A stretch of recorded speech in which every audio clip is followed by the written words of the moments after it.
බුජිස්ස මේ සීලය අපි රකින්නේ නිර්වාණ ධාතුව සාක්ෂාත් කරගන්න ලැබේවා කියන ඒකායන ප්‍රාර්ථනාව. ඒ ප්‍රාර්ථනාව මුල් කරගෙන මේ සීලයෙන් අසවල් දෙවියෙක් වෙලා මාරයෙක් වෙවා සැප විඳින්වා කියන බලාපොරොත්තුවක් නැහැ.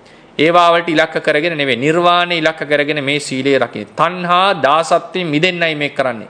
ඒ නිසා තමන් සිහි කරනවා ඒ තමන්ගේ සීලය තණ්හාවෙන් මුදවලා තමයි රකින්නේ. හැබැයි සමහර අවස්ථාවලදී මෙහෙම සිතවිලි තියෙන්නට පුළුවන්. මම අහවල් තනතුර ලැබලා මාර්ගඵල ලබම්මා. අහවල් දිව්‍ය තලයේ ඉපදිලා මාර්ගඵල ලබම්මා.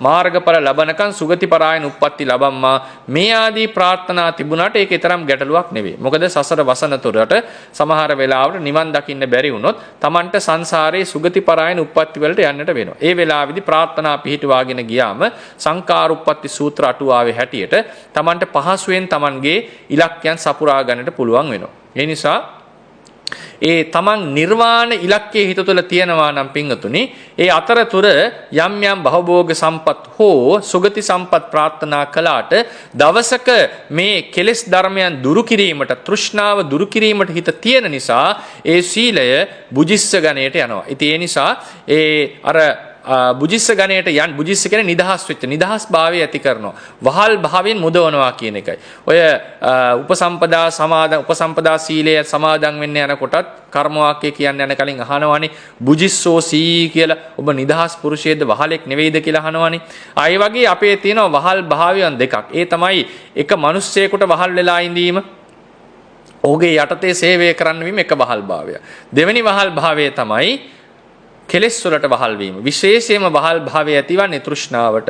තෘෂ්ණාව විසින් යමකට කැමති වේ නම් ඒක මග නොහැරී ඉන්නට බැරි වෙනවා. ඒක අමතක කරලා ඉන්නට බැරි වෙනවා. ඒ වගේ වහල් භාවයක් මේ තෘෂ්ණාව විසින් අපට තුළ ඇති කරනවා. ඒ තෘෂ්ණාවේ නිරෝධය කියන නිර්වාණ ධාතුවට පත් වෙනකොට තමයි සකල වහල් භාවයෙන් මිදෙන්නේ. ඒ වහල් භාවයේ පිංගතුණි තමන්ගේ సంతානයේ කෙරෙහිත් තියෙනවා. මොකද අපේ ජීවිතේට හානියක් වෙනවට රූපයට හානියට අපි කැමති නැහැ. අපිට දරා ගන්නට බෑ. මේ තමයි තෘෂ්ණාවට වෙන වහල් භාවය. තමන්ගේ දරුවන් කෙරෙහි, යාන වාහන කෙරෙහි, ඒවා කෙරෙහිත් ඇති වෙනවා. ඉතින් මේ කියන තෘෂ්ණාව සම්පූර්ණයෙන් අපි මුදන්නට විනාශ කරන්නට ඕනේ. ඉතින් මේ සීලය දවසක මේ තෘෂ්ණාවෙන් මිදීම සඳහාම වන්නේ කියන එක ඇති කරගෙන Taman මේක පූර්ණේ කරන්නට ඕනේ. ඒ අතරතුරේදී යම් යම් ප්‍රාර්ථනා තිබුණා කියලා ඒවා ගැටලුවක් කරගන්නට එපා. ඒ ප්‍රාර්ථනා එසේම පිහිටුවාගෙන දවසක මේ සීලයෙන් මේ කෙලවර නිර්වාණ සම්පත්තිය ලැබේවා කියන ප්‍රාර්ථනාවක් තියෙනවා. ඒක බුජිස්ස සීලය.